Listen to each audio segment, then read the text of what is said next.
Hi, everyone, and welcome back to Cat Chat Live. My name is Nancy Stevens, and I am glad you are here with us today. Our topic today is college conflicts and family superpowers, how to be your student's secret weapon. I think you're going to get a lot of good information today, maybe some food for thought, things that you haven't necessarily considered as you have been working to prepare your student to join us here in a few short weeks. So I think you're really going to enjoy today's topic and appreciate you making time in your busy schedule to join us. I suspect that at this point in our summer series, many of you are not watching your first Cat Chat Live, but in case you are, want to run through a quick a set of reminders. We will do a Q&A session at the end of the slides that you'll see shortly. You'll use that Zoom Q&A feature to communicate with us. We'll also be dropping links, any contact information, and things along those lines in the chat. So be looking for that for additional reference points, information that we hope that you'll check out at your convenience. We will plan on keeping our webinar no longer than an hour today. We know everybody is busy. It is being recorded, and that recording will be posted in the Cat Chat family community later today. If you have any questions after the fact or about other aspects of your students' experience at UK, you can email parents@uky.edu for assistance from the Parent and Family Engagement team. We appreciate those of you who've taken our Cat Chat Live Summer Series survey so far, but every time you watch one of these webinars, it's really helpful. If you wouldn't mind taking a minute or two of your time answering a few quick questions about how the webinar met your needs and what additional questions you still have about UK. We're starting to wind up our summer series, but we do have a few more for you to check out, including a new one that we added to the calendar just last week. We had seen an influx of questions around technology, iPads, things like that. And so tomorrow, we've got some colleagues from Smart Campus and from the Office for Student Success who are going to do a last minute tech check with you as you support your students' technology needs here at UK. So that's tomorrow. It's at 11 a.m. Eastern Time. Most of these webinars have been at noon, but this one, due to the last minute nature of scheduling it, is at 11 a.m. And we hope you can make plans to join us. Then on Wednesday, we'll be talking to one of UK's integrated success coaches about all the things your student can be doing to hit the ground running academically and how to get organized, stay organized, and really start the semester off strong. And then this has been on the schedule for a couple of weeks now, but on the first day of classes, we're going to do a special Cat Chat Live, a first day of school conversation with UK's Vice President for Student Success, Kirsten Turner. You can find registration links for all of these remaining Cat Chat Lives in the Cat Chat family community. You only need to worry about those registration links if you're able to join us live. If you're not, you'll just get into Cat Chat and look for those recordings after the fact. This is my daily plug for the Cat Chat family community is your go-to source of information for all things UK events, schedules, information we want you to know, things that your student has been told, but we think it might be helpful for you to nudge them to action. So make sure you're checking that out, reading the newsletters, the emails that come through it, and taking advantage of all the other aspects of it. All right, those are my housekeeping items. And so now I'm going to turn things over to Ben. He's with the Office of Student Conduct, and he has some great information, again, some good food for thought as you support your student in navigating potential conflicts that they may experience here at UK. Ben, thanks so much for joining us today. Thanks, Nancy. I'm happy to be here and happy to welcome everyone as we begin to welcome everybody back to campus in just a few short days. First, I want to start just to introduce myself and talk a little bit about the Office of Student Conduct and some of the services that we provide. So my name is Ben Bray. I have the pleasure of serving as the Senior Coordinator for Alternative Dispute Resolution in the Office of Student Conduct. So my main role centers around conflict and conflict resolution, and how can we best support our students today as we know that conflict is something that is very common in collegiate life, and as your students transition to campus, how we can support them as they're navigating some of these challenges. So excited to spend some time with you guys today to talk over some things that I think will be very helpful for you all as you're supporting your students.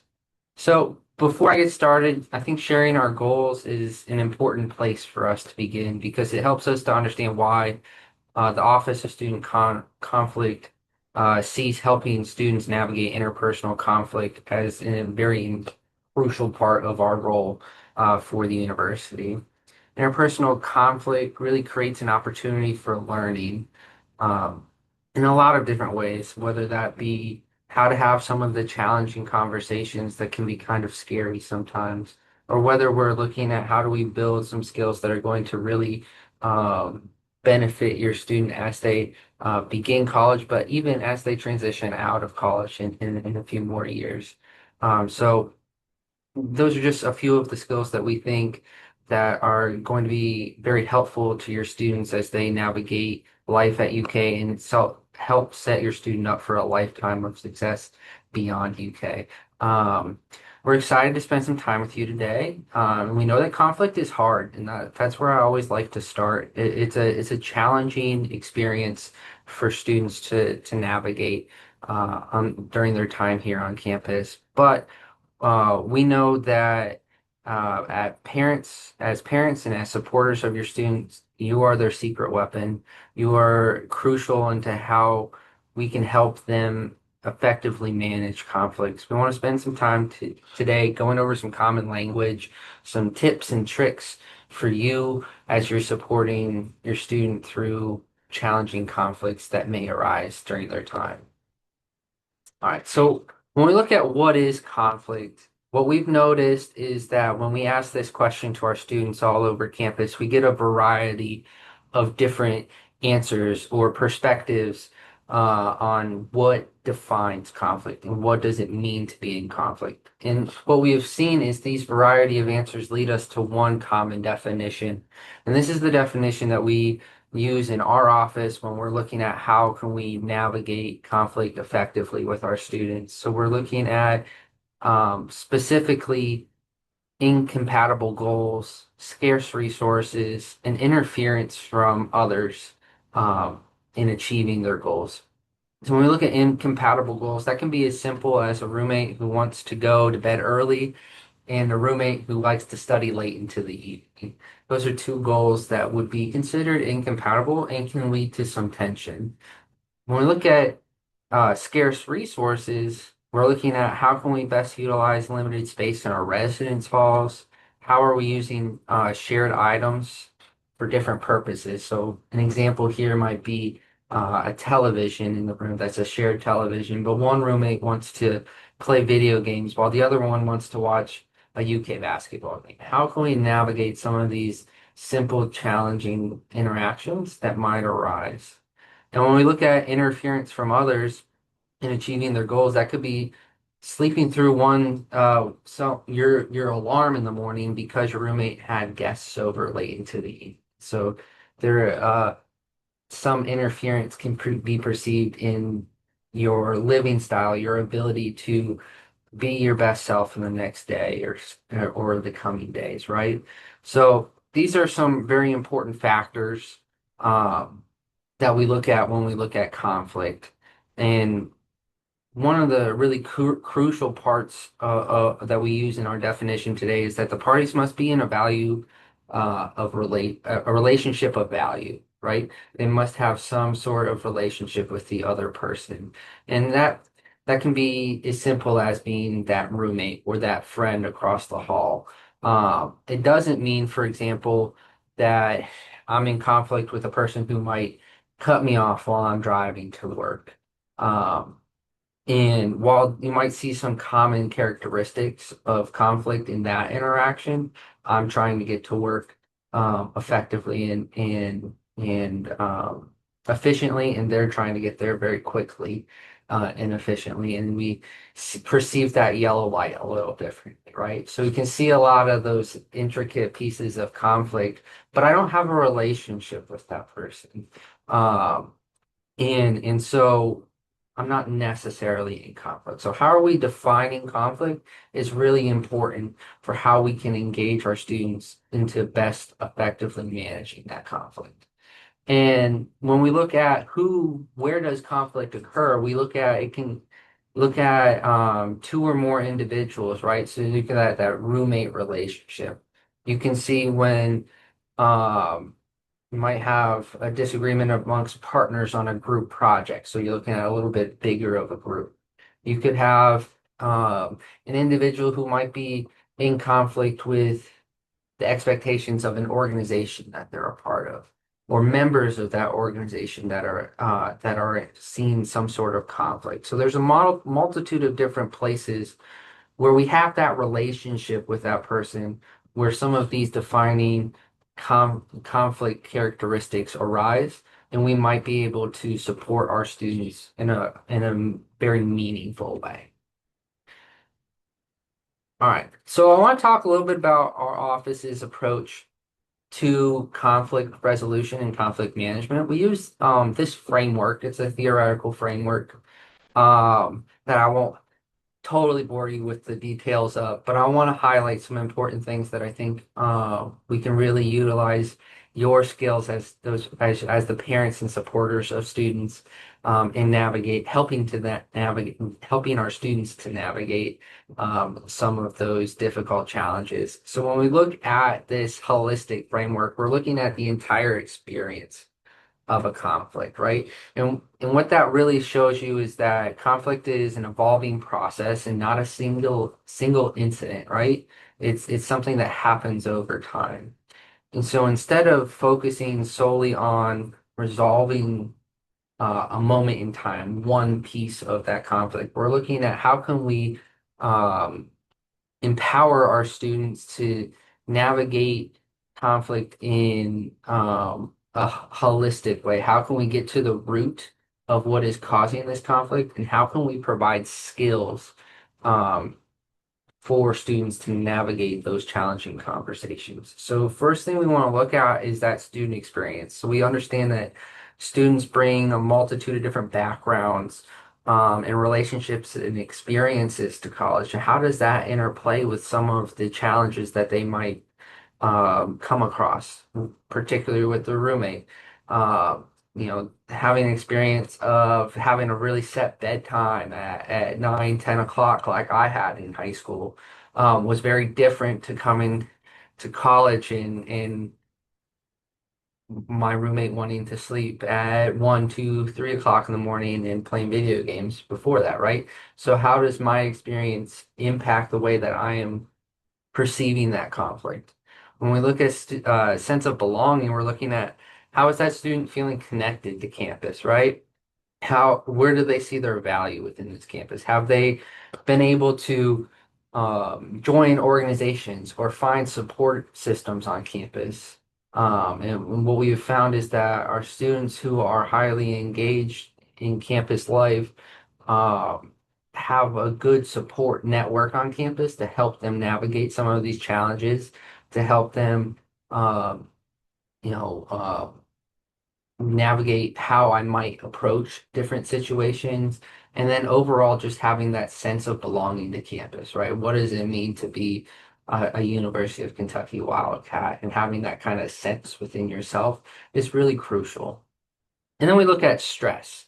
Now, everybody has a little bit of stress in their life, but that stress is going to, in turn, impact how we approach different situations. So whether that's academic stress, so we understand that when conflict arises a lot more when we look at midterms and finals times, when it's a heavy study time, and there might be some incongruence with how our roommate is managing their time and what uh, I might feel as important might not be as important to my roommate. So some of that stress around academic rigor, academic expectations, both for your student themselves, but also for those that they might live with.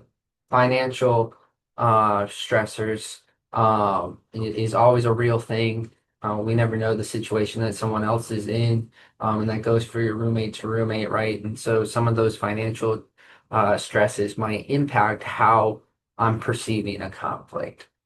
And then we look at um, personal stressors. If something happens at home, or we're feeling a little bit of homesick in the first, 8 to 12 weeks on campus, that changes how we might approach our roommate when something happens within the space, or if I'm noticing something that I might not like as much in the space.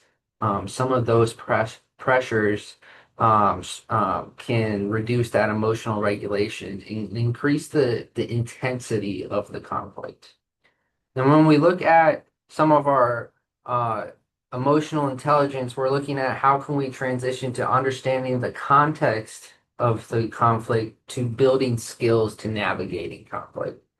And the turning point is in this emotional intelligence piece. And that is where we're working on how can we build our students' self-awareness, their self-management, their social awareness, in their relationship management to understand how I might be perceiving a conflict is different than my roommate, and how I might be seeing or perceiving that conflict might impact my roommate's experience within the space, experience at UK, and how can we build some of that awareness of ourself and then use that awareness of ourselves in approaching our roommate a more effective way, right? So if I understand something is really going to tick me off or make me a little angry, I can go back in, oh no, I lost it. There we go. I can go back and look at why that is, what is the root of that, and we can um, really use some of that understanding and that self-awareness to kind of push forward that conversation. And then when we look at conflict management styles, this is where we're really getting into how can we um, build skills and styles into how we take conflict. When it comes to conflict, we use an assessment in our office, a conflict styles assessment. You can find that on our website. Feel free to take it whenever you would like. Um, but what we see is that some people really enjoy taking conflict head on. One of my colleagues in the office is very much like that, and is willing to really step in and really engage at the forefront of a conflict. Others might be a little bit more avoidant to conflict, maybe don't want to engage in some of those difficult conversations or find it difficult to engage in those conversations. So understanding how we live in conflict is going to be really crucial into how we build skills and help our students support our students navigating some of those conflicts.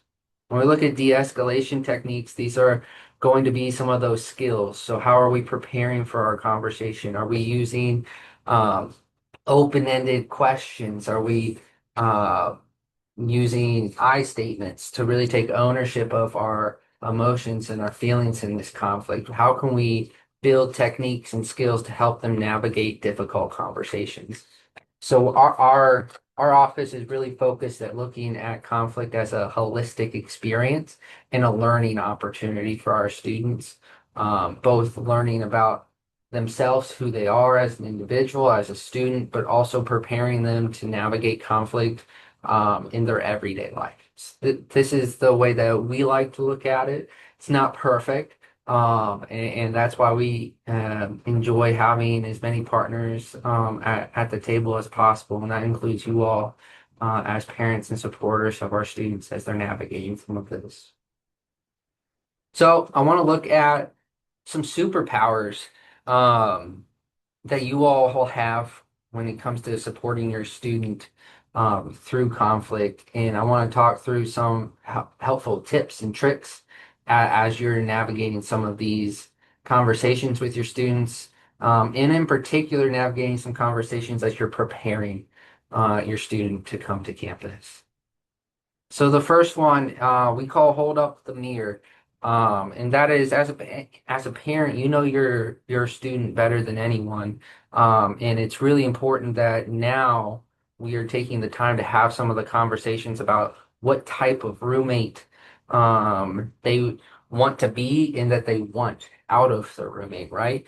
Um, if your student is tidy and neat, uh, and you know that maybe living in with a roommate who might not value that might cause some incongruence in that relationship. So how are we preparing and setting realistic expectations for our students as they transition to campus?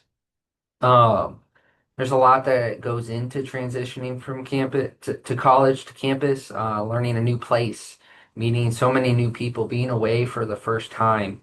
And so if we can continue to have some of these conversations as we're thinking about what we want from our experience, this is going to be really crucial in kind of heading off some of those conflicts at the forefront, but then starting to open up some dialogue.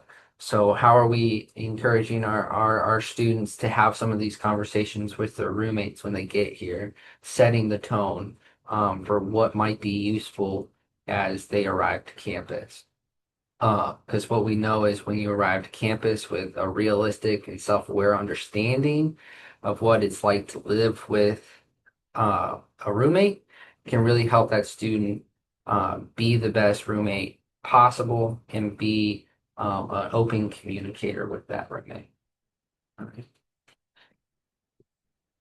So some tips, like I mentioned a little earlier, using I statements is always a really helpful start to the conversation. So when we're talking about our students' living style, you say, "Oh, I notice that you might be coming to bed really late at night," or "I've noticed that you've been up really late watching TV over the summer. How might that impact your relationship with your roommate when you go off to college, right?" So starting some of those conversations with your student to get them thinking about how their lifestyle might impact another's lifestyle.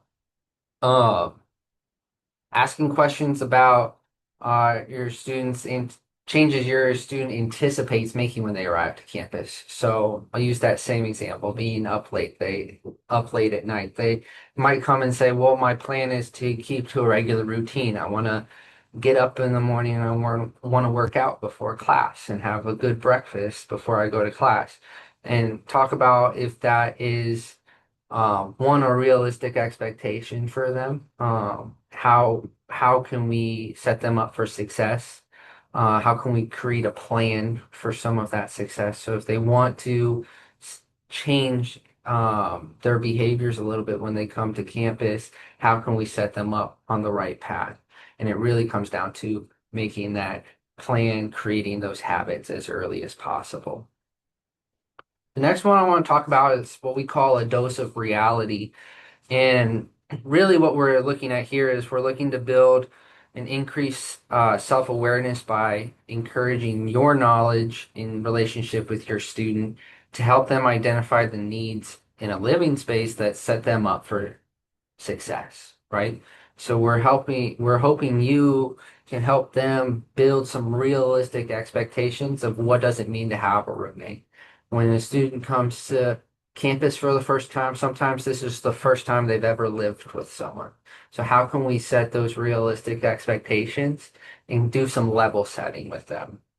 Uh, when they come to campus, we're going to see them have the ability to create a roommate agreement. So engaging in some of these conversations with the roommate, coming up with a standard that they want for their room, right? Whether that be with the cleanliness, whether that be with what their expectations are with guests coming and going, things of that nature, noise levels, things like that. All of that is something that's really going to be valuable for your students to avoid creating some of this tension that can turn into conflict, right?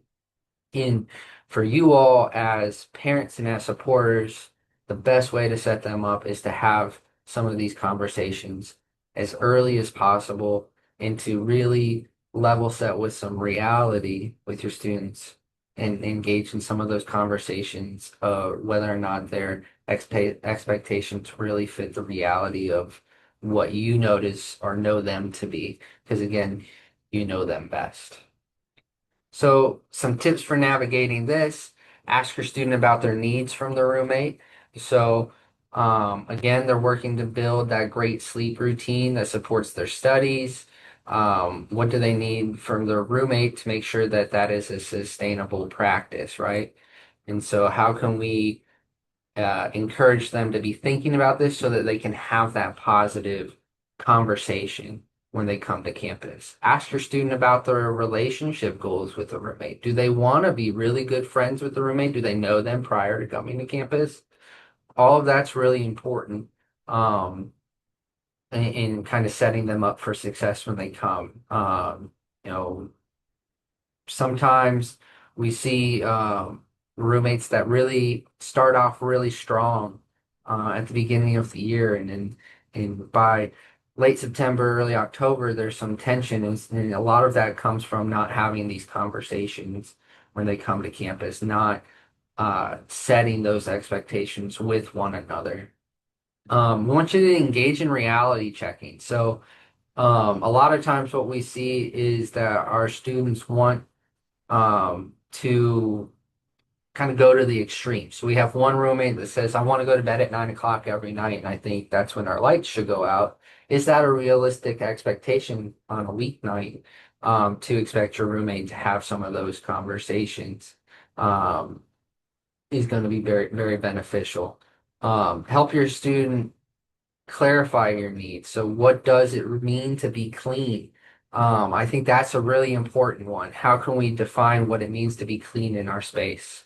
Um, Talk about the importance of finding common grounds. We're looking at how do we build skills to get to a compromise, where we have to help our student recognize that they're now in a room with two people in it, and sometimes we might have to give and take.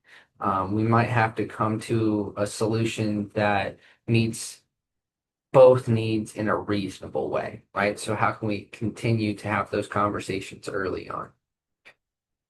The next one is what we call the calm before the storm. And what we mean by that is you are their biggest supporter, and we want you to be the first. We know that you're going to be one of the first lines of connection when a conflict happens. So we want you to set some perspective with them, provide them space to uh, share what is going on with them in this situation. Really engage in some meaningful listening and active listening to understand, and really lean into your own emotional intelligence and communication skills here.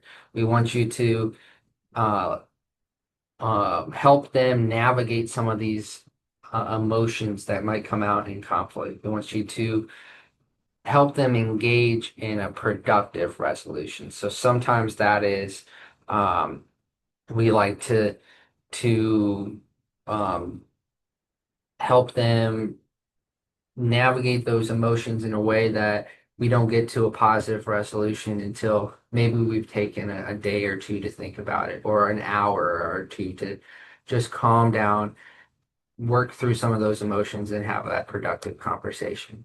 What we want to avoid in this is acting like they're hype person. Sometimes it is really easy for us, with people that we really care about, to want to come in and fix things right away. And what I would encourage you all is to just take a second, um, listen to them, let them express themselves in whatever way is the most helpful for them, and then take a 5 minute walk, take a breath, and then come back and think of what are going to be meaningful and what solutions are going to truly help them as they're navigating these conversations. What we've found is resolutions to conflict don't happen when emotions are really high. So right here, we're looking for you to help them come down from that emotion a little bit so that we can have some of those productive conversations in the long run. talked a little bit about this, but some tips for that. Practicing what we call our OARs, active listening skills. So that is our open-ended questions. One thing I think that you will always see if you interact with our office is that we don't like to ask questions that end in a yes or a no. And that is because we want to give them space. We want to give our students space to express themselves, to really fully explain what is going on. Affirmations. So we want to affirm what they're feeling because that's real. That's a very real and valid feeling that they might be having. So someone comes to me and says, "I'm really upset that my roommate has been having guests over every night until about 1 o'clock in the morning." I might come back to them and say, "Well, it sounds like you're very uh, stressed out and frustrated with that situation." And that little moment helps them to recognize that it's okay to have that feeling. We can have those emotions and we can turn those emotions into positive outcomes. Reflection or in summary are to me very similar, right? So we're going to be reflecting back what they're sharing with us, or we're going to summarize what they're sharing with us, so that we show them that we're actually listening to understand, that we want to understand their perspective. We want to understand where this is all coming from. We want to get to what are the facts and what are the possible solutions. Um, so one of the biggest things that I think you can have that you can use in this section is to ask your student what type of support they're looking for. This is a really big one in our office. We see a lot of times that our students come in and they're really angry or they're really upset about something that's going on. And I'll ask them, well, what can I do to support you through this? What kind of support do you need from me in this moment? And they want to come in and they just want someone to listen to them for a moment. They want someone to be a sounding board for them. Or a lot of times they want someone to come and create a plan for them on how they can navigate some of the situations that they're experiencing. We want to encourage your student to practice some self-care before acting. So, like I said, a lot of conflict comes with heightened emotions. We want to build out our times where we are doing things that we enjoy, whether that is going for a bike ride, listening to their favorite music, some things like that, are going to be really helpful for them to do. Um, before we come to a good resolution, before we engage in some of these conversations, so that we're showing up as our best self and we can expect um, and the person we're engaging with to be their best self as well, right? All right, the coach. In here, we're really looking for your help to assist them in creating a game plan. How do we want to tackle this? And some of that looks at how asking your student, who have they talked to about this conflict? Have they talked with their RA? Have they talked with their RD in their building? Uh, uh, we really want to get at have you let someone know yet? A lot of times, what we see with our students is the conflict has been festering for 2, 3 months, and then it comes out. In a really intense fashion. And we want to try to avoid that. We want to try to get to these conflicts as early as possible so that we can provide as much possible resources to our students so that they can get to that effective resolution, right? Providing feedback and perspective. We talked a little bit about that. We want to focus on what is the issue at hand. So we're talking about cleanliness. Well, if this is your perspective, what might your roommate say if I ask them the same question, right? Um, some things like that. Some tips for that, identifying the root. I always say that the root of a conflict is never what you originally think it is. Um, in my experience, once we get talking about the conflict, we find out that the um, the minor issue that originally started actually started about 3 months ago. and the root is not what we thought we were going to be discussing. So we want to spend some time thinking about what is the root of the conflict. Continue practicing those reality checking skills, right? So some of our students, um, when a conflict arises, they immediately want to move rooms, right? The reality of that situation is that's a process.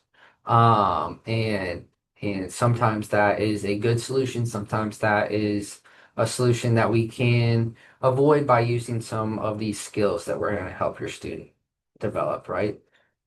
Um, Offer to act out that conversation. There are a lot of times that students come into our office that we're really helping them navigate some of those difficult conversations. And I'm going to do that by asking, well, what would you ask? What would you ask your roommate? Let's gameplay through this and really take some time to practice what we're going to see and then follow up. One thing that you'll always see with our office is that we're going to follow up in some form or fashion after we do something with a student, right? And so if I'm helping a student navigate a conflict, I'm going to say, well, I'm going to follow up with you in a week, and see how things are, see how things have progressed, and then we can come back and create another game plan if things haven't gotten better, or you can say, "Oh, we made it through. We figured things out, and we're good to go now." And you'll get a happy email from me after that, right? So we want to meaningfully follow up on those conversations. Our website has a lot of good resources. It actually has a guide on a resource to plan out a conversation that you might want to have with your roommate if you're in conflict. So I definitely encourage everyone to check those out. All right, and then the resource hub. This is the last and arguably one of the most important skills, and equally sometimes a challenging skill.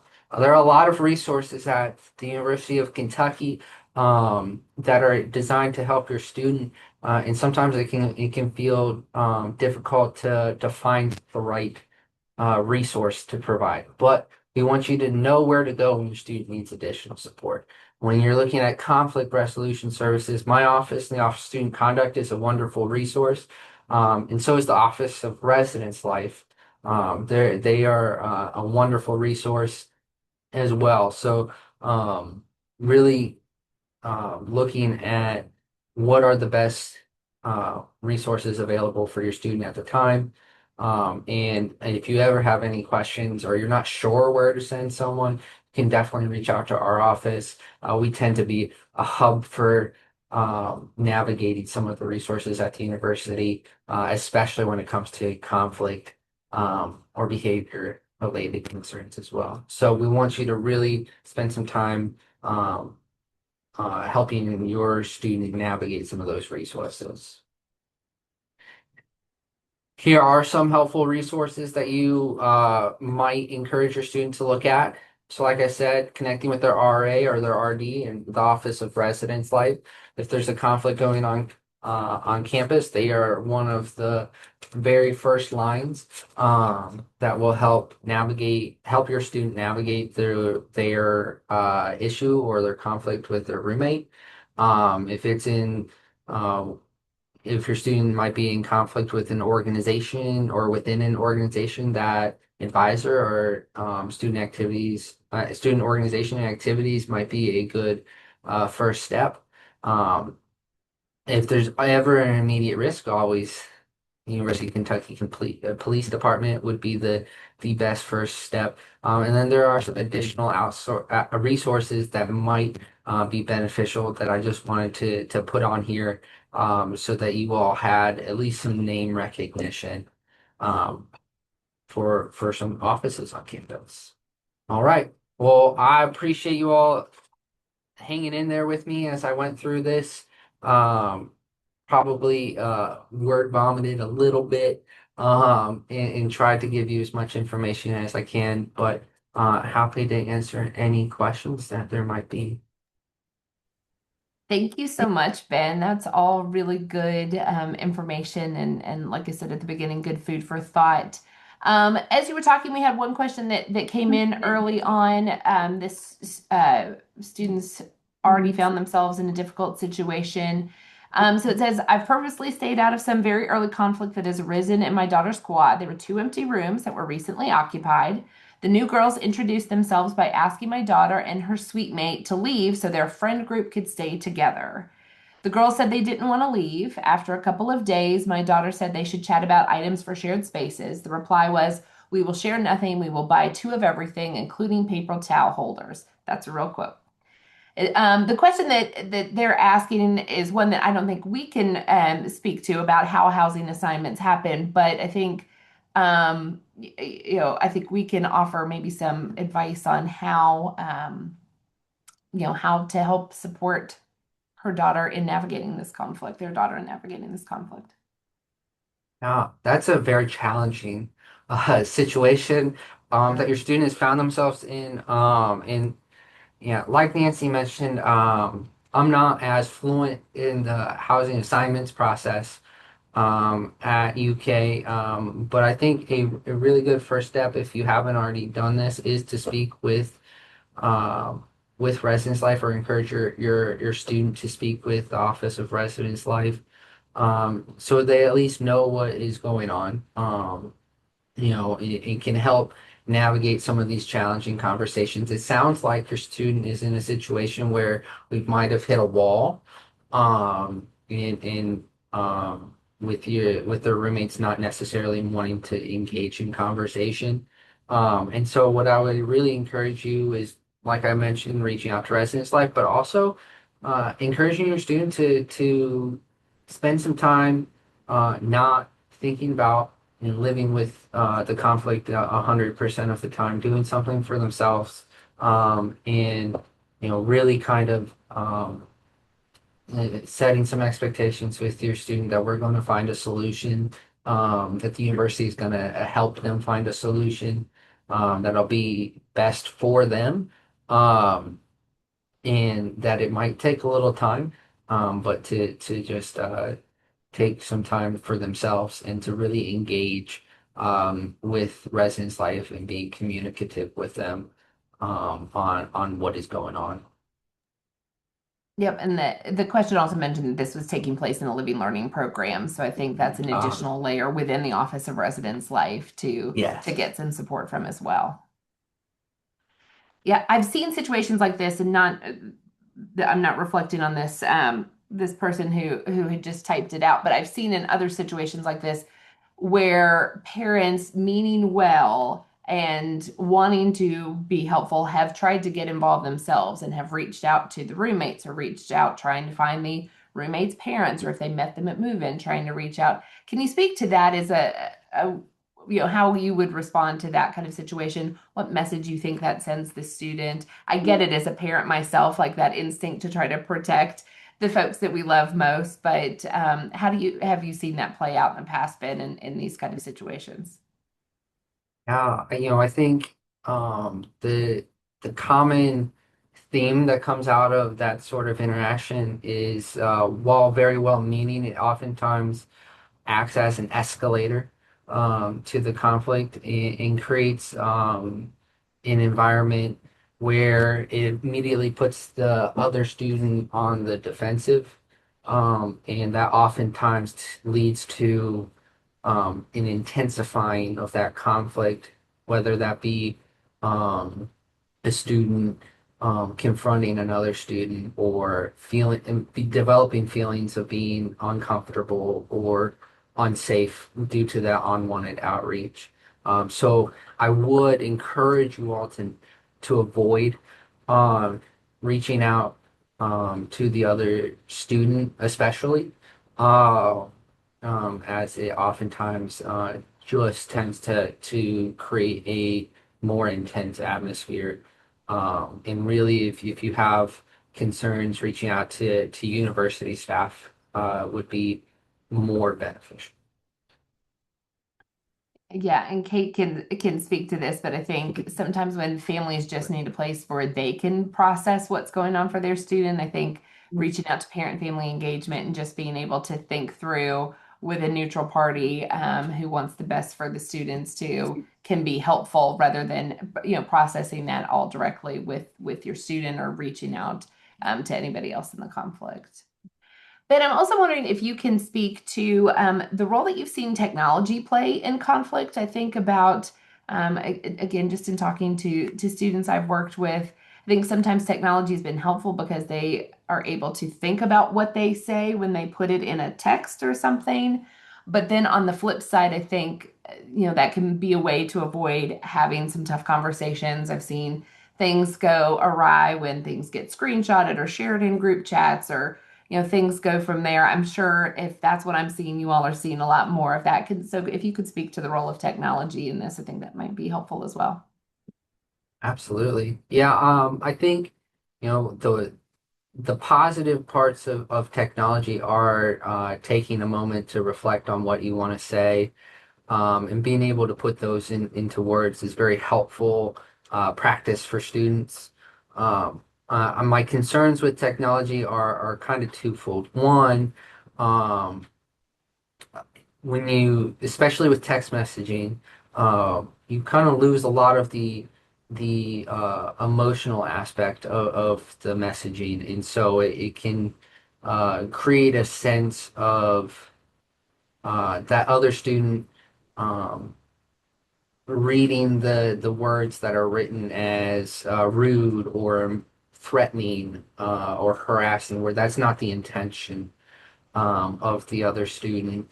And then also sometimes the immediacy of their ability to communicate via technology is in of itself some of the issue, right? So we talked a lot about wanting to take a moment, centering ourselves before responding. And sometimes technology can get in the way of that. So what I work with students, what I tell them is that if you want to write something down, I very much encourage you to do that. But the conversation one-on-one with that student live is going to be much more beneficial than anything that you might put into writing. So we might practice writing down what I want to say and practicing how I might say that in person with our student, or whether that be in person or we could do Zoom call, something like that if we don't want an extra layer in between. But sometimes some of those instant reactions can act again as that escalator. So it's a hard balance. And don't get me wrong, I love technology, but it sometimes can act in ways that we weren't intending. Yeah, I agree. That's a great point. Pete's asking a question that he admits is a little off topic, but I suspect it's on many other folks' minds as well. And while we're answering this, would welcome anyone else who has a question that they want Ben to speak to go ahead and use that time to do it now. Pete's asking about updates on move-in packets. We do, in fact, have updates on move-in packets. They are expected to land in homes early this week. In fact, I've seen some folks who are using I'm blanking on the name of what it's called through the U.S. Postal Service, the Daily Digest that helps you see what's coming in today's mail, and are seeing that it's headed their way today, but we anticipate the next few days. And then we'll put a link in the chat because all of that information that you need for move-in is on the move-in website. The route maps, the hall code cards, all of that is there as well if you want to go ahead and print that. But we're expecting move-in packets in homes in the next few days. So thanks for that question, Pete, because others were surely wondering as well. We've seen some emails and social media comments about it too. All right. If you have questions, go ahead and ask them now. But knowing that we're coming up on 1 p.m. here in the Eastern Time Zone, we'll start to wrap up as well. Ben, any other final tips, things that we haven't touched on, or that any of our Q&A has led you to remember you wanted to mention? I again thank you all for spending some time with me. I think my parting thoughts I would leave with you is that what we really want to encourage our students to do is to actively engage in communication. A lot of conflict is a breakdown in communication, so we want to encourage them to um, talk with their roommates, talk with their friends, and if they are struggling to reach out early, to seek support from the university as early as possible so that we can help them navigate some of these challenges. And my office is always one to reach out to. We offer multiple different support services for conflict. So we offer conflict coaching to help them navigate some of these conversations and planning some of these conversations. We will f help facilitate a conversation between them and another student or roommate or whoever they may find themselves in conflict with. And those are just a couple of the variety of services that my office provides. So please shoot us an email, send us a call us, or get on our website and look at all of the resources that we have available. But thank you all, and I can't wait to see you all on campus. Yep, we're getting closer. It's hard to believe that the Big Blue Movement's not too far away. And I know that for some folks, that's a moment of excitement. For some folks, that is a scary thing. And for many of you, it's probably both. And we get that too. Well, Ben, thank you so much again for this good information. Families, thank you for making time to join us today, particularly as we mentioned, we get closer to Big Blue Move In and K Week and the start of the fall semester. We hope we see you back tomorrow for our special Tuesday Tech Check Cat Chat Live. If not, you could catch the recording in the Cat Chat family community. But we hope this was helpful for you today, and we look forward to seeing you again soon in another Cat Chat Live. Thanks so much and have a great rest of your day. Bye, all.